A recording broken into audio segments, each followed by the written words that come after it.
Morning, everybody. Changing a battery.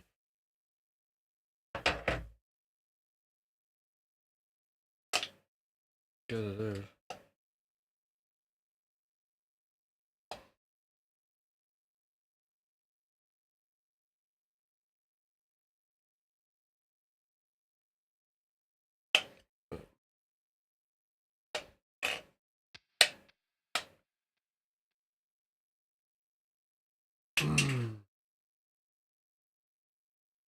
Okay, we're live.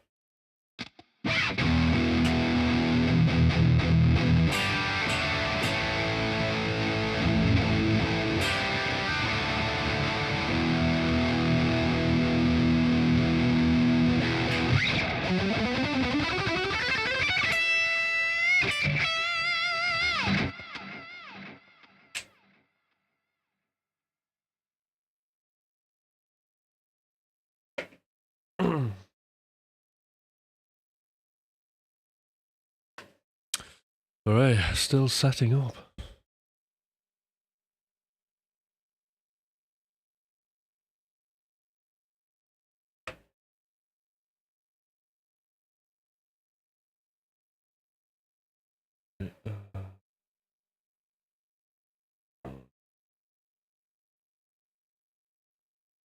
Okay.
Can you see if I'm live?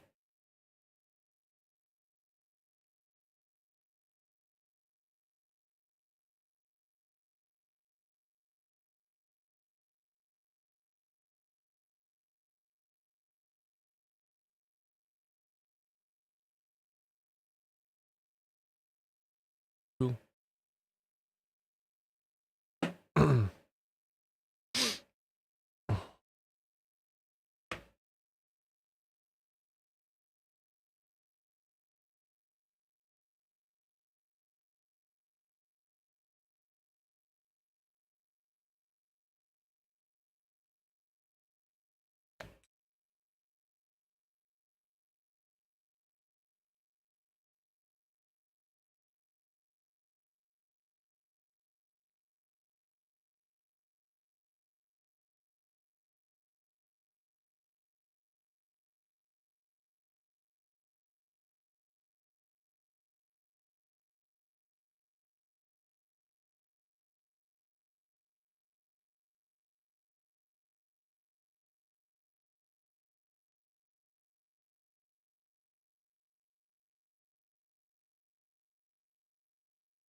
Hi, some guy. Oh, you've only been right. Let's have a look. I'll come round and give everybody attention. That's what I'll do. Here we are. Right. Okay. Hey, Tim. Hope you're doing well. Can't stay long as I have to be up in a couple of hours. That's cool. Nice to have you on here, though. But thank you for coming along and showing support. I'll try and do something worthwhile with our lives. I was worried about a piece of cake spoiling. Well, you know, I've got to. Well, you can bring that cake. I was worried about a piece of cake spoiling. I had to read that again in case I was like hallucinating. Yeah, bring the cake to the stream and eat it. Have your cake and eat it.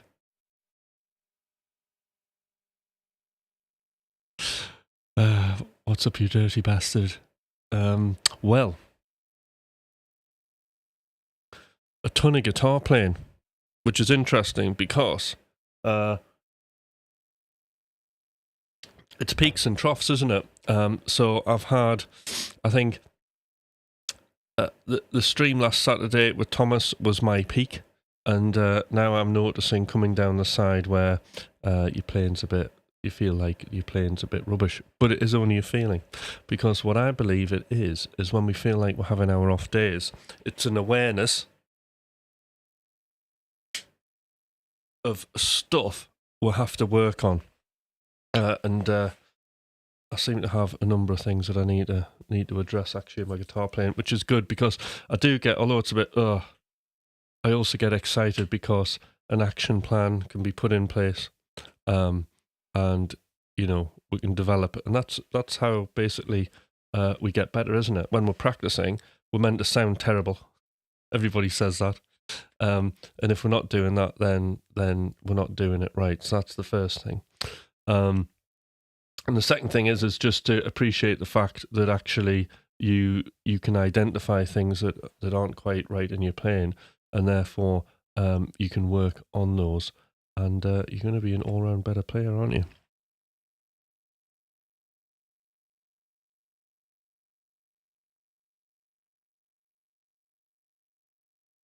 Face blue smiling. So yes, I need to do a little bit more with my hybrid picking. I think last month there was quite a bit of picking done, so that's up there. That's all good. So yeah. I mean, the thing is knowing what's wrong, isn't it? That's the skill. Once you know what is wrong with your playing on an XY axis, then you can solve the problem. And there's a number of ways that I do this. One of them is to watch videos back of oneself playing. I think that's the best way to do it, and it reminds me of how the elite Top Gun pilots train, the Americans in the Vietnam War, to up their kill ratio. They used to train and mount video cameras on the planes, and basically they would film doing exercises, and then they would take that footage back and analyze it, and then basically work out what they needed to do and improve. And I got all these. That idea came from a book called Peak, and I've probably mentioned it before. Peak's a great book. It's the book that has the theory about the 10,000 hours, which I'm not sure I totally buy into. But what I do know with practice is it's not how long you practice, right? It's how you're practicing is probably more important. Okay. But obviously frequency is important, and building a habit is important. So you're always practicing at the same time every day and doing that heavy lift. And there are a number of ways to practice, and I don't do anything particularly set. I used to be a very disciplined practice person when I was younger. You know, I would do the whole sort of, now I'm doing legato, now I'm doing picking, now I'm doing chords, now, yeah. And the thing was it was like, if you don't want to practice and you have to go through that, it's awful. It's like a real chore. So for me, I think one of the most important things, right, and this is what I'm getting because I'm absolutely addicted to listening to interviews of other guitarists, right? And what does come across strong is that what they do is they become really interested in an aspect of music, guitar playing, obsessed with it, and then they go down that rabbit hole and they just do that till they can't do it anymore, till something else comes along, then you do that. And I think that makes a lot of sense to me, because one thing it does do is it supports your unique style. So practicing is one thing, right? But how are we actually expressing ourselves? So to me, and I was talking about this yesterday as well, just when you're learning scales, right? Okay, you're learning, could be just learning something simple like the pentatonic scale, right? Why sit there all the time with just a metronome clicking away? Yeah. Why not put a backing track on, right? And then you've got some harmony in the background and play your scale in time with the backing track. Because at the very least, even if you just went up and down the scale, right? Okay, you're going to hear and train your brain on those notes, don't you? It's like like my whole thing with like using chromaticism in my playing, which I'm still on with, okay? One of the ways that I practice that, and it sounds awful, is like I practice my chromatic playing my enclosures along to a backing track. Why? Because I need to be able to get it. It's not just physically being able to do it. It's being able to understand how it works with the music, what sounds good, what doesn't sound good, what can I put in my existing playing to sound good, and how will that work with this music, as well as asking the very important question of what is the music asking me to do? So we need to have fun, because life's not that long, is it? Right? Okay. And even now in this day and age, we definitely need to have fun. So I recommend a backing track. When you hear about players like Alan Holdsworth doesn't really, he's like, he doesn't really say, he doesn't let anything go. Like everything's a 1,000-mile stare at everything he does, right? But you do get limits. And one thing is, he never seemed that kind of disciplined practicer, as in up and down scales.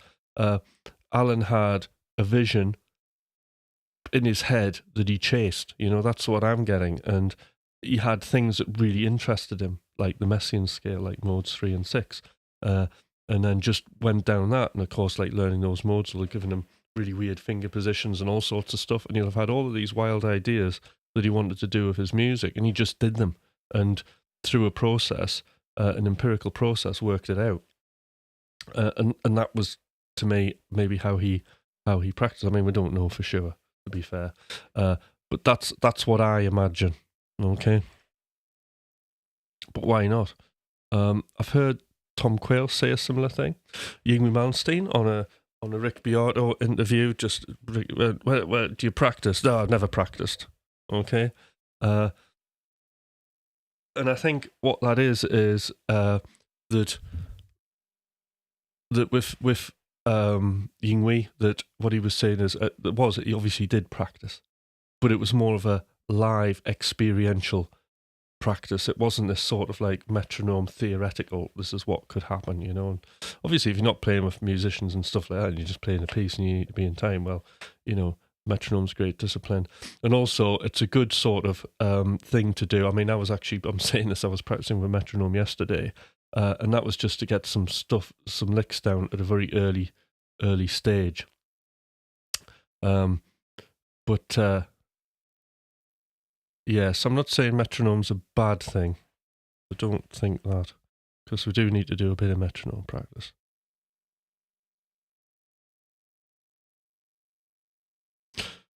That's exactly what I have always done. I never use a metronome. My piano required a metronome, yeah. So, there's good and there's there's no downsides of using a metronome, apart from in a lot of circumstances you're going to get bored. It's that disciplined practice of like, why am I doing this? What am I doing this for? What is the goal? And I always go back to that coaching thing about zones of experience. Zones of experience, at the top of it, you're always asking yourself, and this is where you need to be, why am I doing what I'm doing? What is the point? What is the need to do this? How is it helping me? How is it supporting my family? How is it supporting others? How is it doing all these things? And this is what we're using music for, isn't it? We're using music to make everything better, okay? But what tends to happen is we'll get caught up on other things along the way. So excessive practicing and not connecting with the outside world, not being sure of what our identity is. And I, that one I can totally relate to. I mean, some of these don't really kind of come across till like things like that, like identity things, a really interesting one, because when you start live streaming and stuff like that and you got to go in front of people, you suddenly don't know who you are. And then you spend all your time weirdly just getting used to a camera so you can just be the person that you normally are, right? So, I'm sort of there now. I'm, on a good day, I'm fairly relaxed, and this is pretty much me in my normal state, but actually getting there is quite, so that identity thing, you lose your identity and you have to like re-find it, which was an amazingly fascinating challenge for me, and a very, very long one. I wasn't that quick. I mean, Thomas was just like born for the camera. But in terms of, I had to go through the hedge backwards with that one. So yeah, identity, skills, we get hung up on these things. Environment, like resistance to doing things is really weird, because you can do all kinds of things, like our brains make decisions for us, right? Like that we're not even aware of, and one of those is procrastination, and doing or not doing things that we should do, in other words, to achieve the goal, because we're unsure. I mean, this is the thing.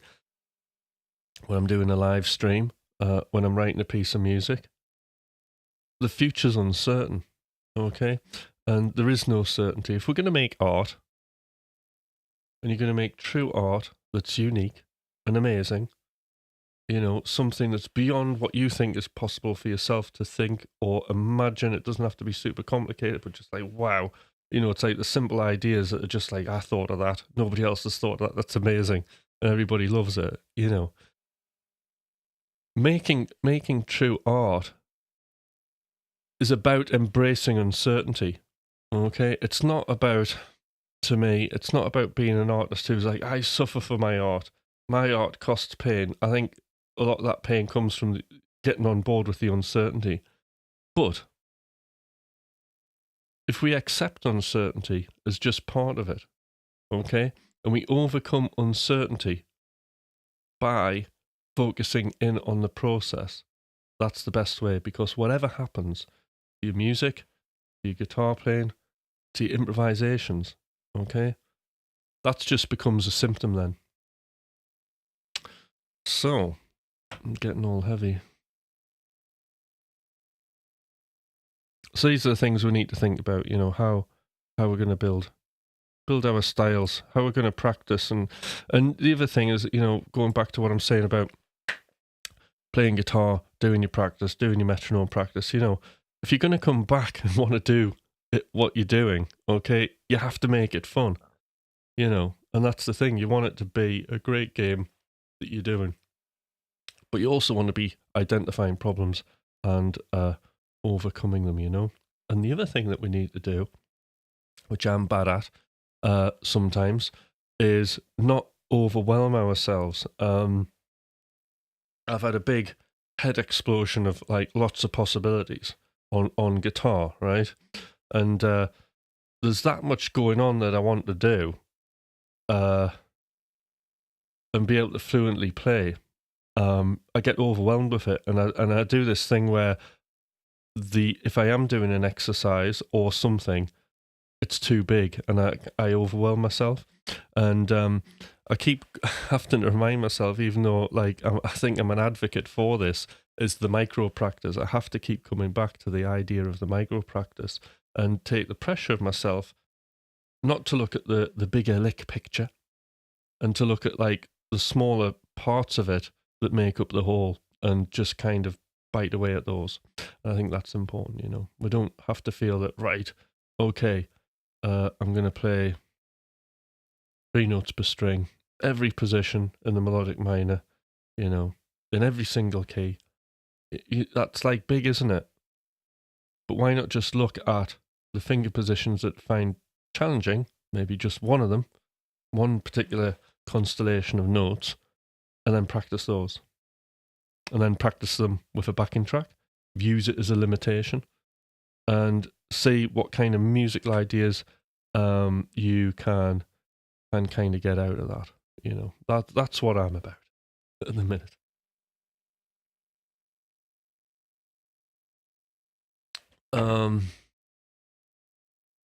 So we've got audio eyeballs.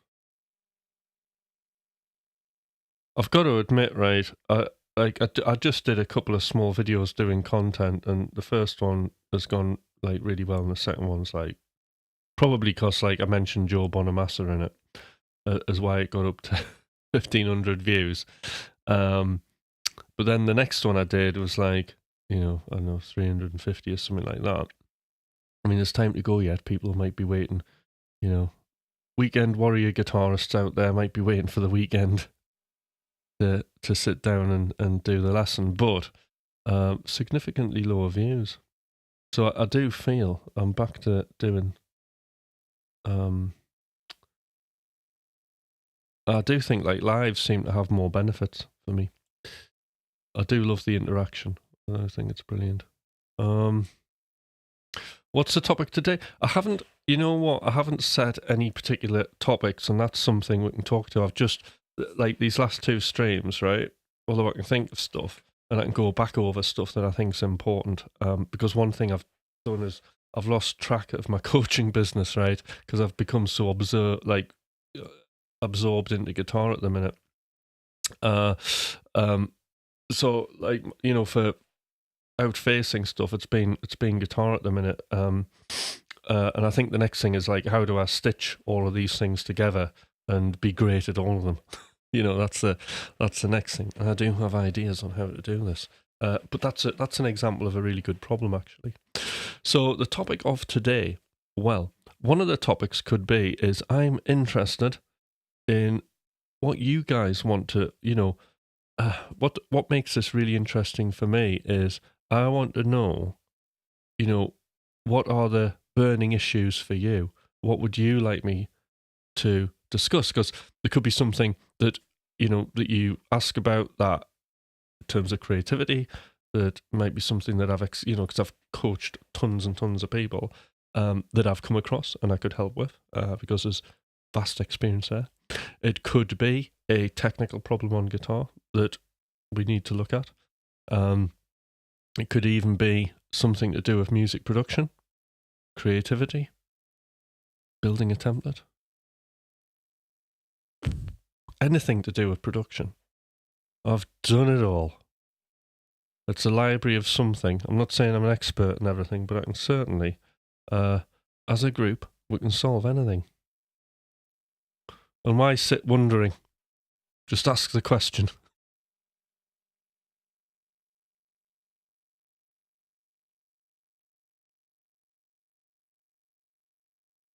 Hi, Hippie. Good day, mate. Hope you're doing well. I'm great, thank you. Sound advice. I've always hated the metronome, but if you do, I'm not fast enough. If I don't use a backing track, I at least just put on a drum track and practice that. Yes, I mean drum tracks. How could I forget? Drum tracks are brilliant. You know, just anything to make things fun.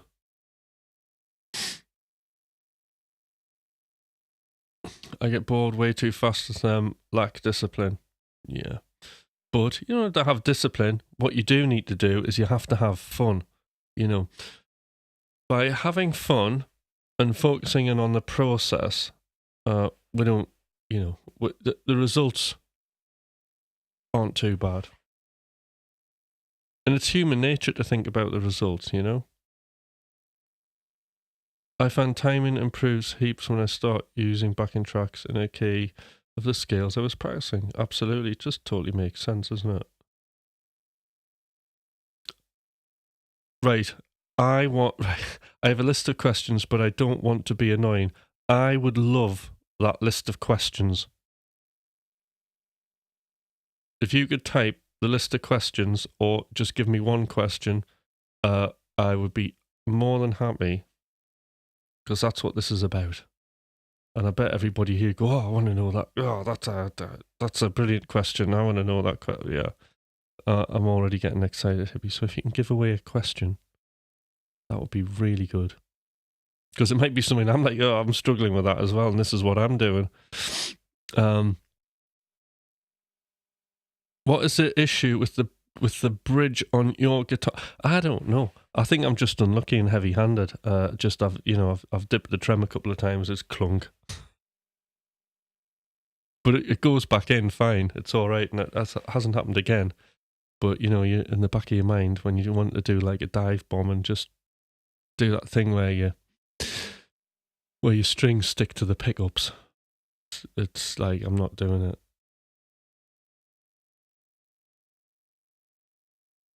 My biggest problem right now is I'm impatient, waiting for new Kiesel to get here. Exciting new Kiesel. Brilliant.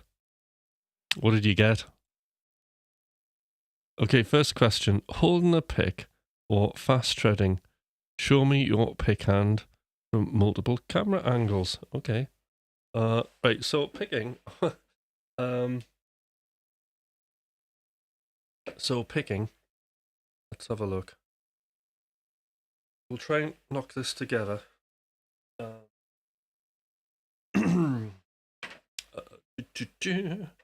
Not like that. Right. Quite difficult to see that, isn't it?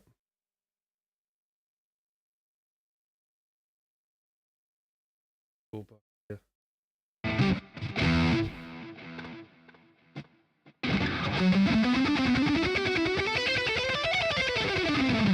So, right, okay. Just tell me if you can see this, right? I would change guitars, but it's gonna be. Oh, wait a minute.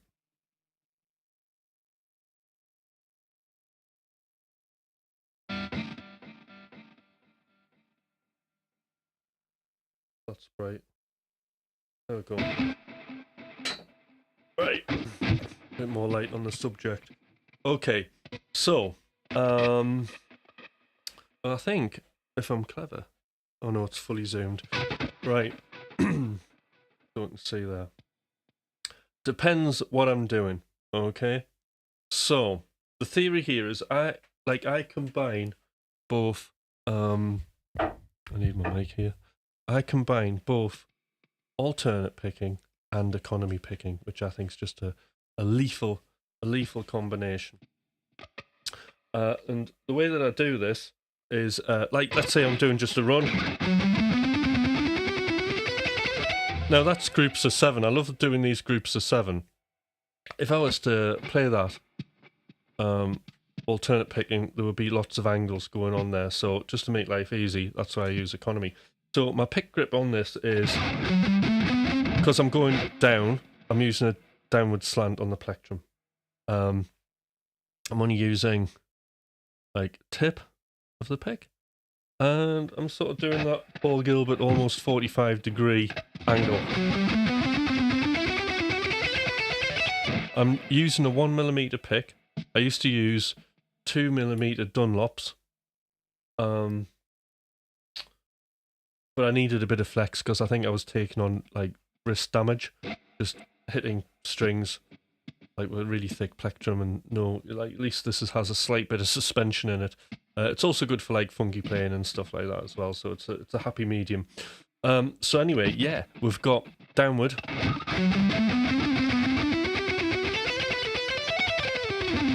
And that's why it's smooth. Now when I'm coming back up, you can see that aggressive angle.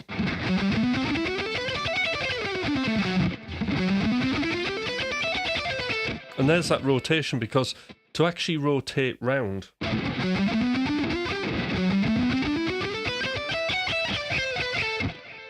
I'm actually using alternate picking. if you do it the Frank and Barley way, like off his like first video, he says, you know, you do like an even number of notes, and that means you just economy picking all the way. But I don't want to think of like having to do an even number of notes, you know, in an improvisational situation. I just want to, you know, if I want to go somewhere, I just want to go, and I don't want to have to think about it. And I would, because my functional maths is like terrible. So, so basically, that's why the alternate picking comes in, and to kind of add to that, that actual motion is inside.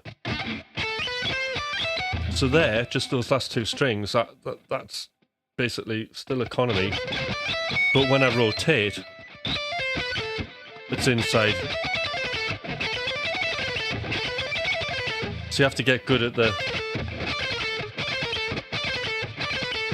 and that's why you need that inside motion. Okay. Now, if we don't want to do that, because I know for me it's just a really easy way to do, you know, everything picked and descend when I'm warmed up. But alternate picking's different, isn't it? Because we're having to use like lots of different angles. So if we were to descend, so that's alternate picking. You can see the quicker whipping motion that happens. So that's alternately picked.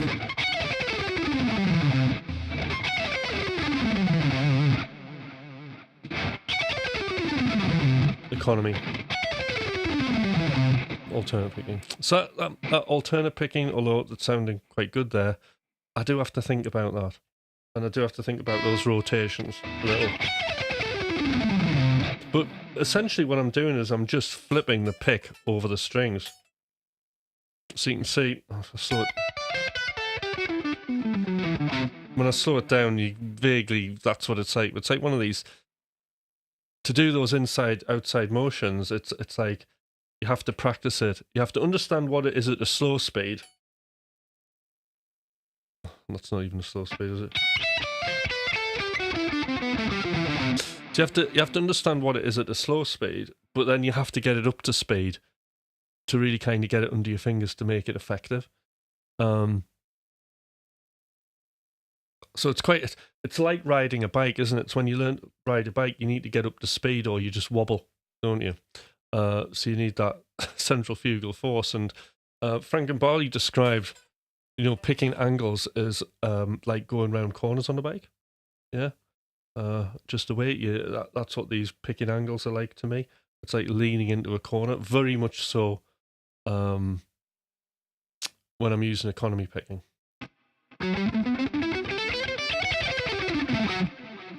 And the thing about economy picking is it kind of gets round having to have all the wild angles if you're doing some really like intricate stuff, like 3-1-3. Like if you want to pick 3-1-3,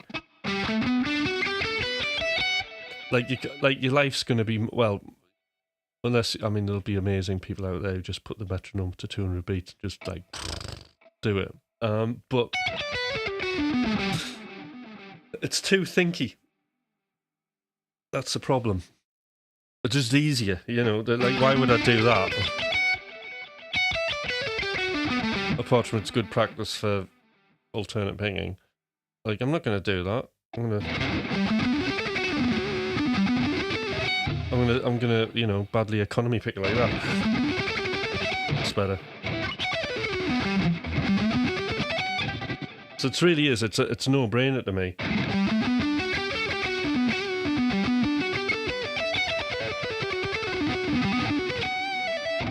You know, I can do all of those little sequences there.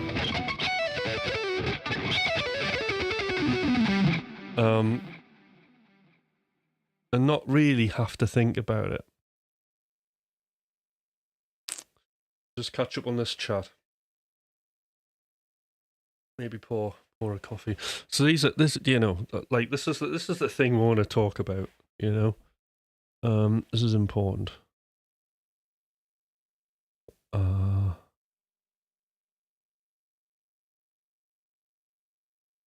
And I'll go back over these questions and we can do these incoming streams.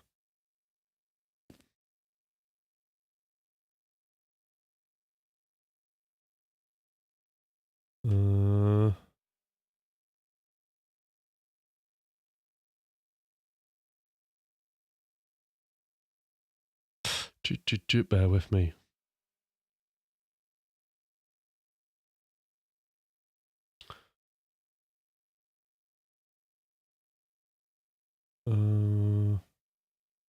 So, right, that one. Fair enough. I got an A2 coming in March. How exciting. Yeah. And a Headless K series coming in June. Lovely. I like the fact it's all planned and on a timetable. Plus, for context, what kind of pick, size, shape? Yeah, so the pick I'm using is Dunlop flows. Sometimes I use the brown ones, but actually I've been using the blue ones for ages, 1mm.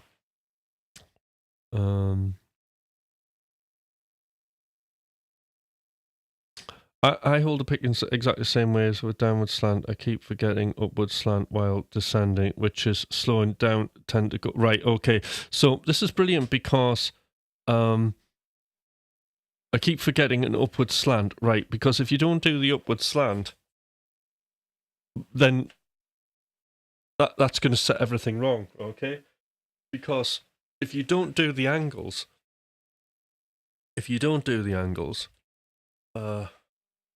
sorry, I sound like I'm telling you off. If you don't do the angles, basically, the pick ends up trapped behind the string, doesn't it? So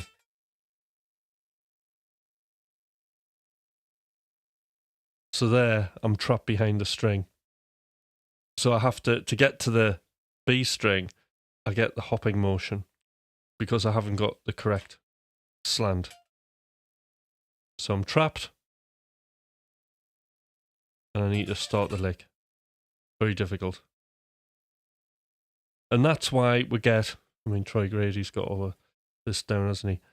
That's why we get the uncomfortable bouncing motion. So one good thing about that in terms of learning is no doubt when you have the wrong slant on your pick, you'll feel that your hand bounces. And that's a really good indicator of that. That's what the problem is. There is something wrong. When you're not sure why you can't do something, okay, usually it's something to do with the synchronization between our two hands. And that bouncing motion is going to tell you that pick is trapped. Because for some reason our hands like have their own brain that can just try and work these things out, and that's what it does. This uncomfortable bouncing motion that's awful.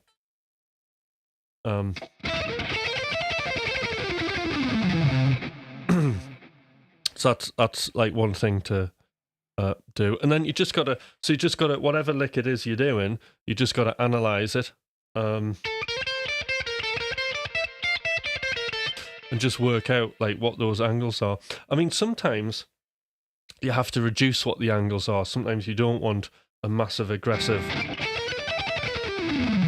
something like that, right? Sometimes if you're doing like the Paul Gilbert thing, okay, you're only doing one string there, one note. And although there is a slight angle there, you can hardly see my hand moving. And that's outside motion. What's actually happening is I'm just reducing the rotations because I don't need a massive rotation. There's only one string, there's not enough time.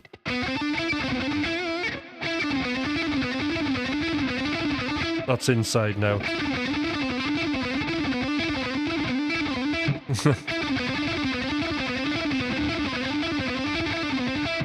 So that's the inside motion there. So you can see this, just like the angle is slightly reduced. But yeah.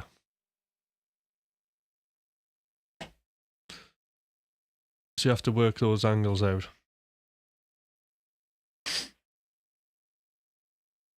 Let's keep going. This is good. Picking's a massive thing though, you know. Hi Tyler, how you doing? Or anybody who's on here who isn't subscribed, do subscribe to the channel. You're not spamming the chat. Also avoid spamming the chat. I appreciate you answering my questions. I just won't type it after every single answer. You're a legend. Thank you.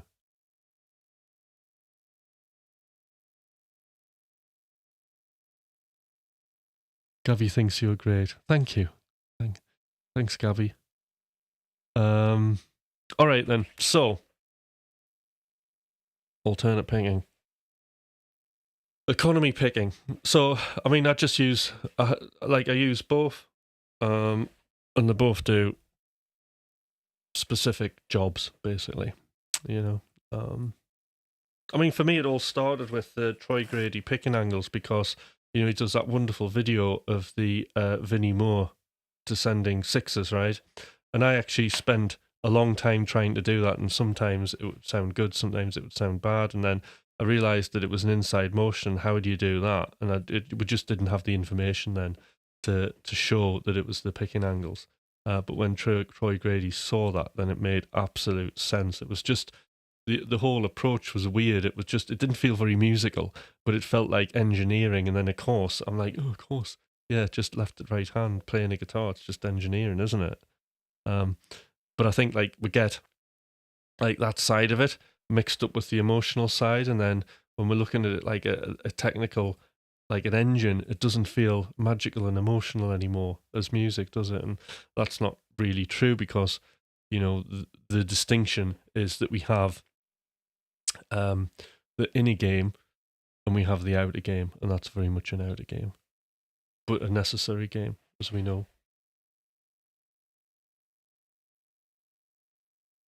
If you struggle with picking, I've been using Purple Plectrum's branded pick for a bit now, and they have helped my technique and speed by loads. I always highly recommend them. Purple Plectrum brand. Sounds interesting.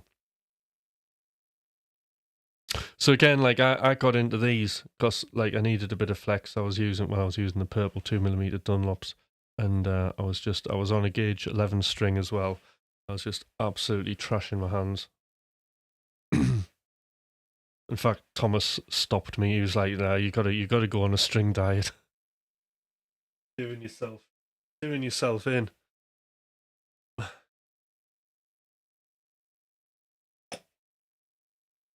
It was a macho ego. I'm going to play 11 strings and a 2mm. I don't know what all that was about. I've had some funny ideas in my time, honestly. It makes me better as a coach because, like, every like ridiculous like problem, especially the really embarrassing ones, I've done it all. I have, honestly. I'm like, oh, not this again. I remember this. I did this. Like, oh god. Sometimes I remember the things I was doing, like back as a kid when you first started playing. I think, and I'll just be randomly walking along in the shops. I'll go, oh! I'll just suddenly remember a thought. And I'll be, oh no, did that really happen? Oh, it's only a memory.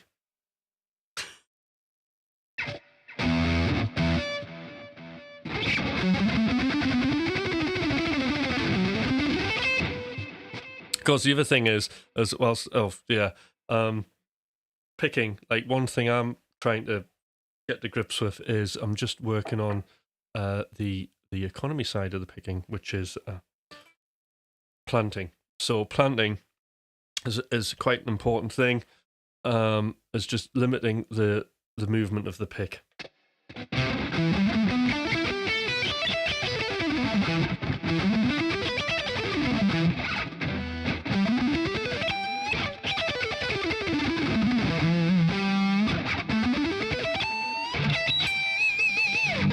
So a really hard one is I'm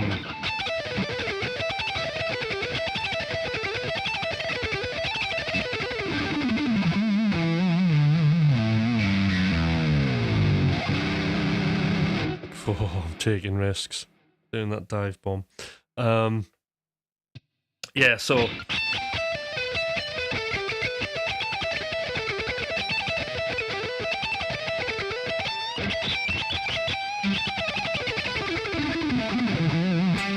sounds good with like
Sorry, couldn't resist that.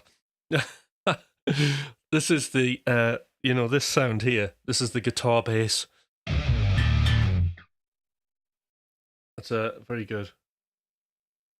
You can get some live drums on with it.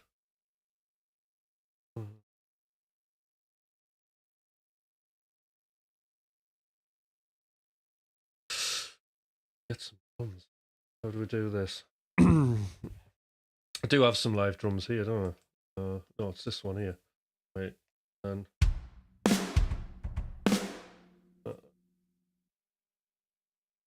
I'll do one bar. Take.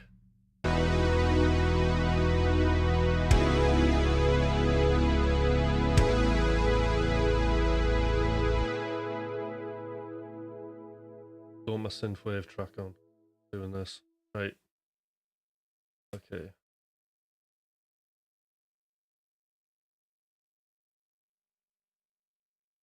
Start again.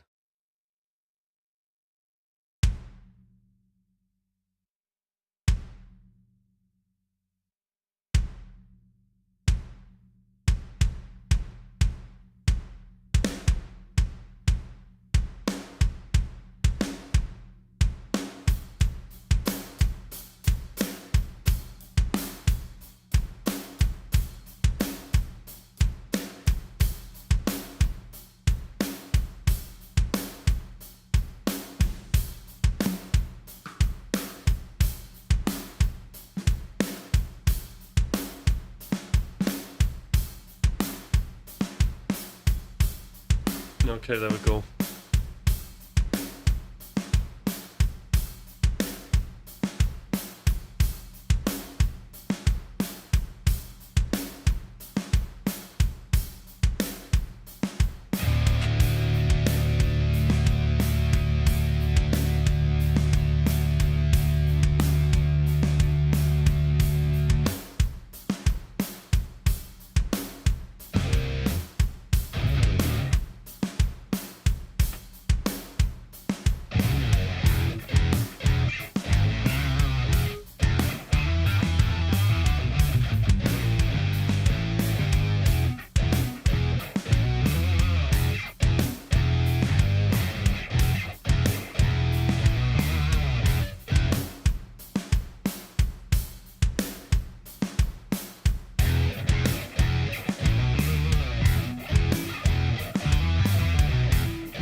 We're in business.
Right.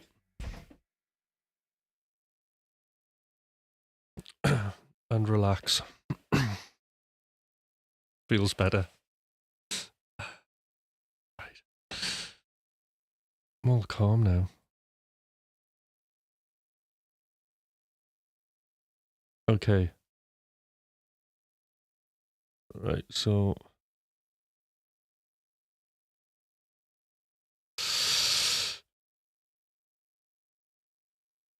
you're so fast, thank you.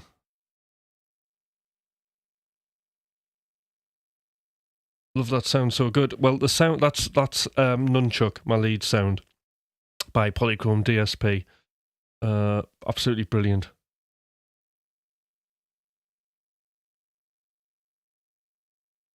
Sounds like one of the octave patches on McRocklin amps. No, this is a concoction I've made myself. I am using the tuner plugin that he has, but it's actually three guitar amps there. There's 2 McRocklin Suite amps, slightly different settings, panned hard left, hard right. So there's 2 amps, and then there's a third one running just a clean sound going through a bass cab.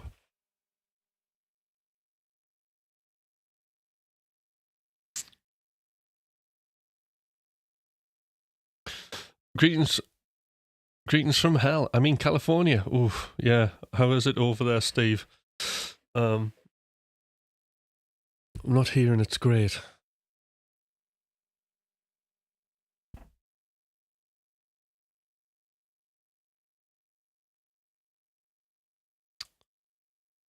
Hell yeah. Awesome, man. Sick. Question. What sound should I practice to get my fingers moving faster? I can try... sorry, what? Should I practice to get my fingers... What should I practice to get my fingers moving faster? I can tremolo pick really fast. I just can't get my fingers up to speed. Very good question.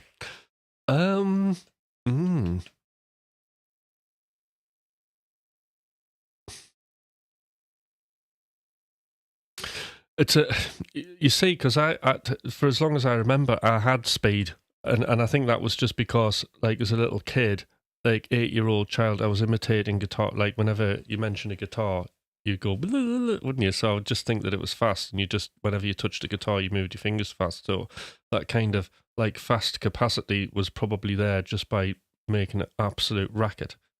And I think,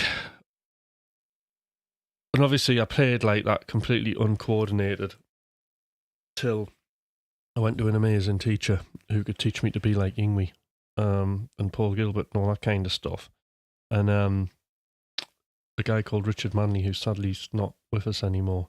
But then I had to slow everything down and then build the speed back up.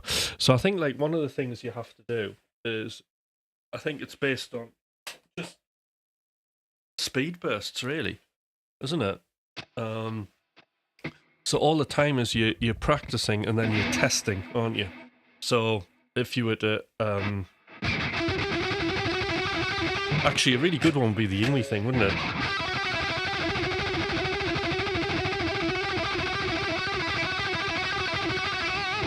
So if we did that, right, that would be a good that would be a really good exercise, actually. So it's just on one string, so we're not dealing with any string changing stuff.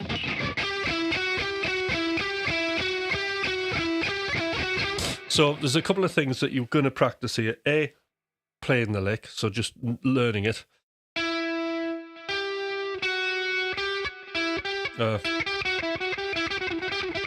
What's it, isn't it?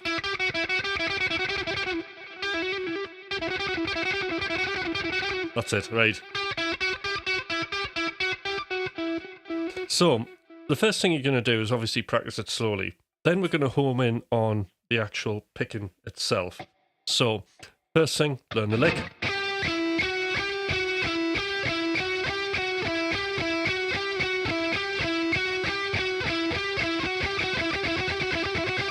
Then the next thing is we'll just have a look at economy of motion, all right? So the next part of this is let's have a look at pick planting. Now, pick planting, you just imagine the pick is magnetic and it's going to stick to the string. And then that way we're reducing the amount that it moves. But if you add this with displacement where it's more of a pushing technique, you can really kind of reduce that arc. And so by reducing movement, we're building up a capacity to build speed, basically, because, you know, less movement, more speed. We can reduce the action by 50%. Technically, I suppose we could play twice as fast, yeah, without totally stressing ourselves out. So that's the first thing. Planting, displacement. And then the next thing is just getting your fingers like lower to the strings.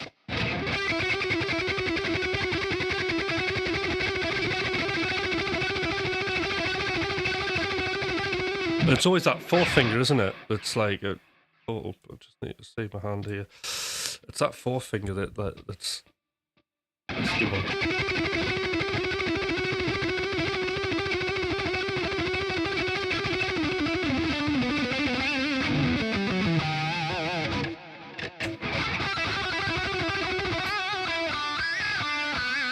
So, and then practice speed bursts.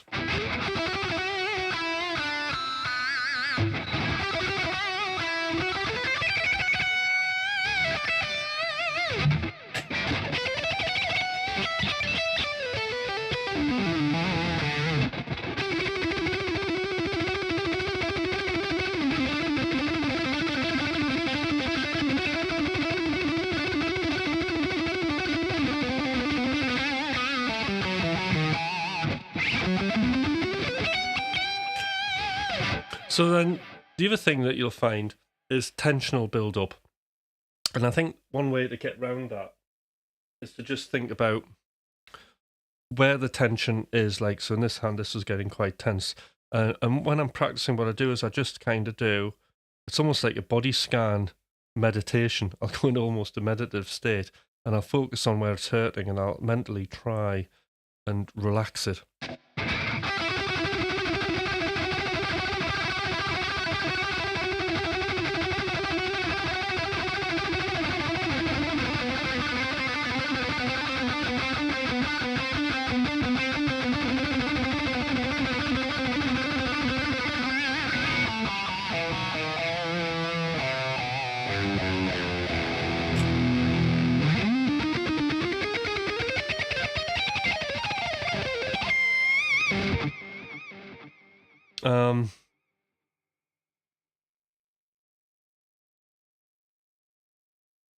So I'm hoping this answers the questions more. So planting, reducing the motion on both hands, practicing slowly, and then practicing speed burst.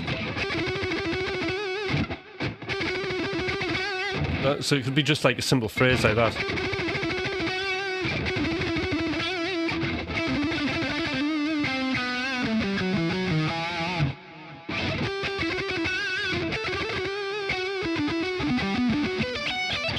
But then you know, once you get good at that, you can double the length of it, and then eventually you'll be, you know, flying all over the fretboard.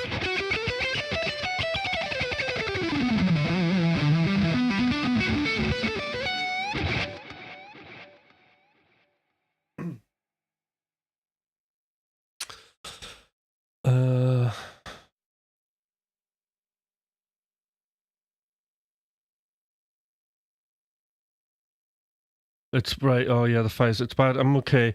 But the vocalist in the group lost everything in the fire. Oh my god, that's awful, isn't it? Well,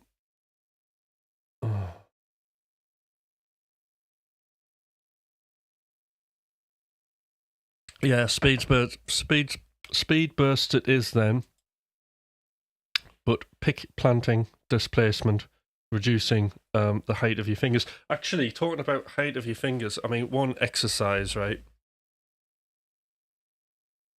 is just simply doing like some chromatic notes, right? Just, let me see how bad my hand is, right? So, just giving like each finger a fret, first string or whatever string you fancy. And what I do is I'll play the fourth finger, I'll go backwards, and then lift it, and then try and keep it as close to the string as I can. And the idea is we're trying to reduce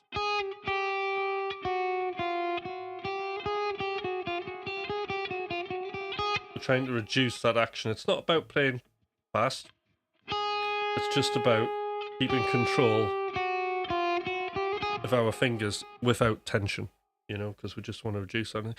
Even with legato, there's no need to be having your fingers massively high on the fretboard. You know, we can economize on that.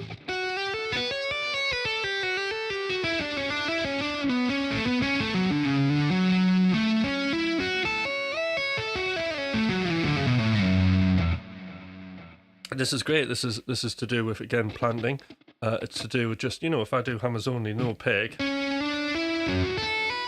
what I'm doing is I'm hitting the frets in the optimum position.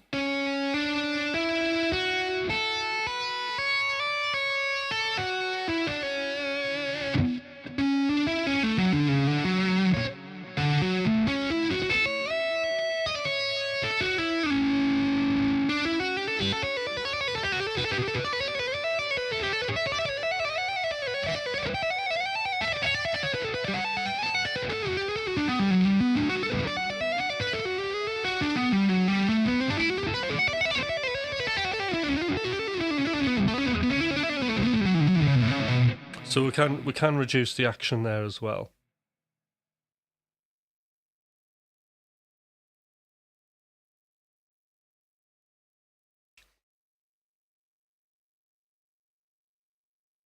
All right. There we go. Being pretty good at focusing on a flying pinky. I've impressed myself with how coordinated I've gotten it. Just lacking in finger speed. Right, brilliant. Okay. Well, I've covered everything there for that one, I think. Right. Very good. So we've got like 20 minutes left here, which is brilliant. All right. Anybody else want to talk about anything at all?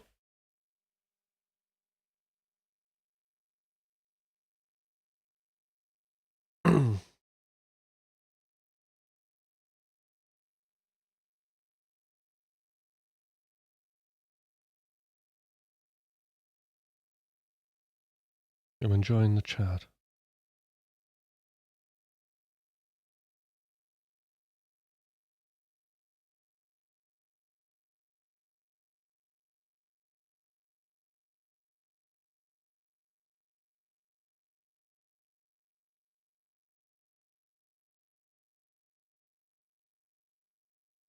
So anybody else got any other things for future streams that we could talk about that you would like me to investigate further? I'm here to help.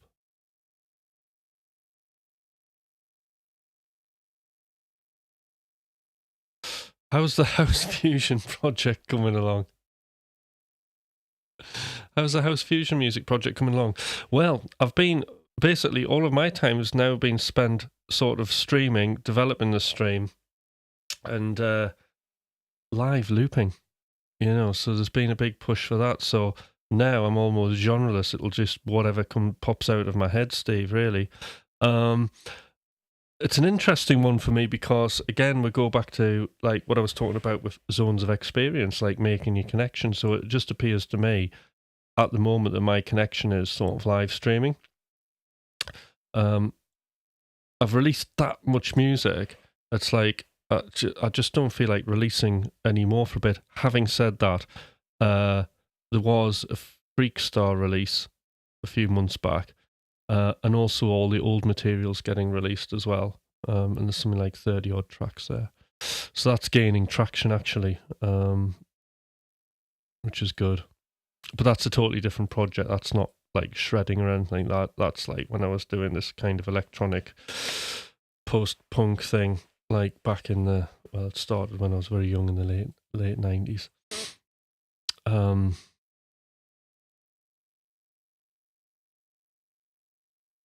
There's a collaboration track that me and Thomas need to finish, but we've never got round to it because we've been that busy.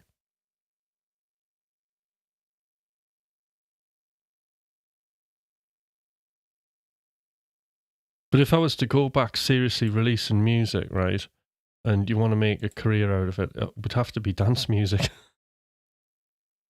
Because there's more sort of like opportunity to kind of get stuff moving with it in a way.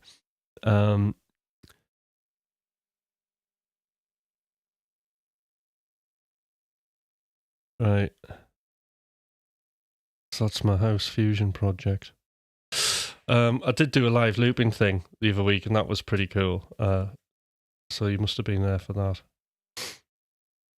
And it did occur to me that actually you can just make a ton of like deep house music and then start playing your guitar over the top, and it sounds pretty good. You could do a whole stream like that, couldn't you? But the only problem is like deep house and guitar. Most of the people who listen to deep house probably don't like shred.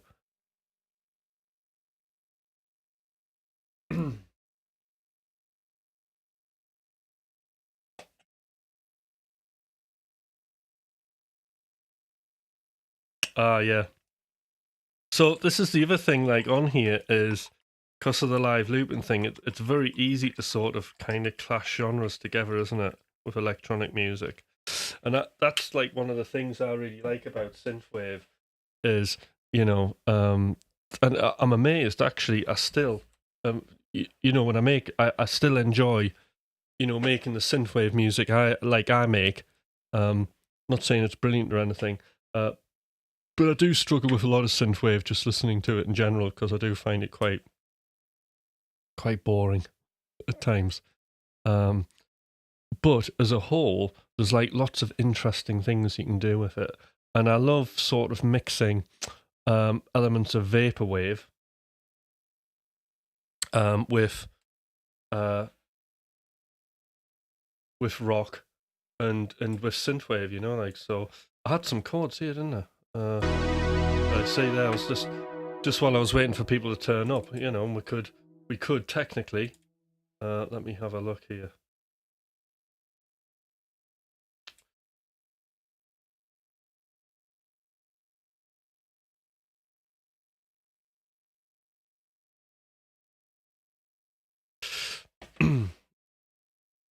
It'd be quite easy for me to just get up.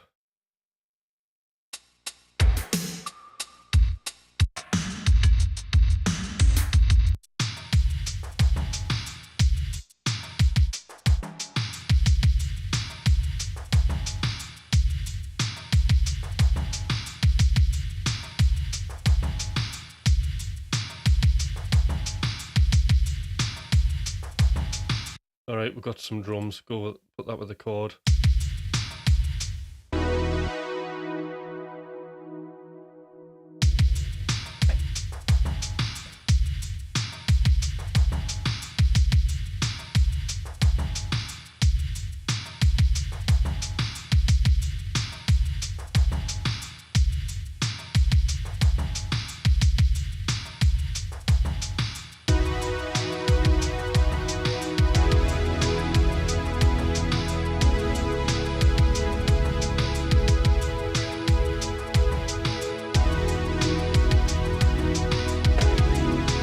Kind of getting the vaporwave thing together.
synthwave. So, you know, just taking like drums from a different sort of genre that's synthwave related and sticking them in the track can sound cool. Have I ever seen the Prodigy live? No, but I would love to. Yeah, so my early band, Freakstar, was very much that sort of thing. Combining, and that was my thing, like back from pretty much day one. I was always interested in the fusion of electronic instruments and guitars. So I was a big fan of, you know, Prodigy, early Prodigy in particular. Because I used to be a raver. Early Prodigy. Jesus Jones was quite an influence as well. I really like their stuff. They would be the main sort of electronic kind of crossover stuff that I would listen to.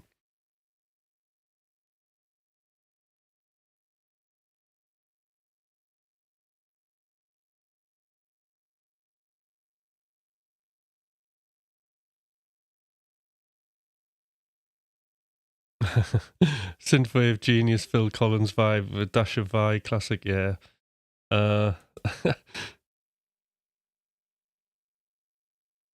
Yeah, so like what punk rock, you know, like one of my heroes still is Steve Jones from the Sex Pistols. I just love him.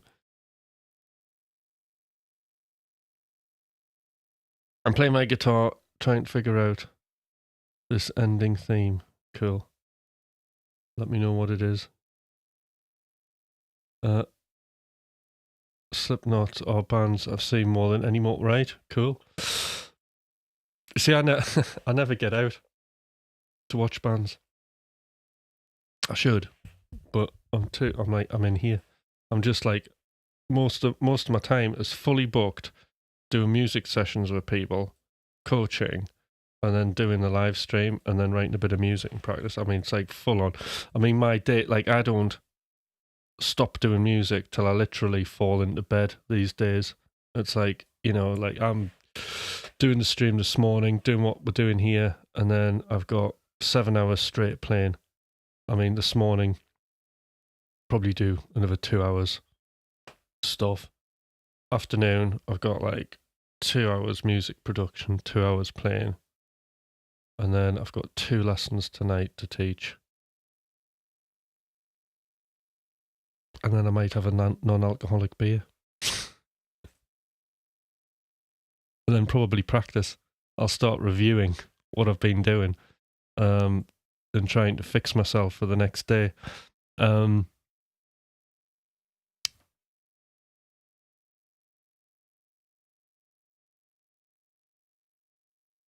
Oh yeah, remember to like the stream.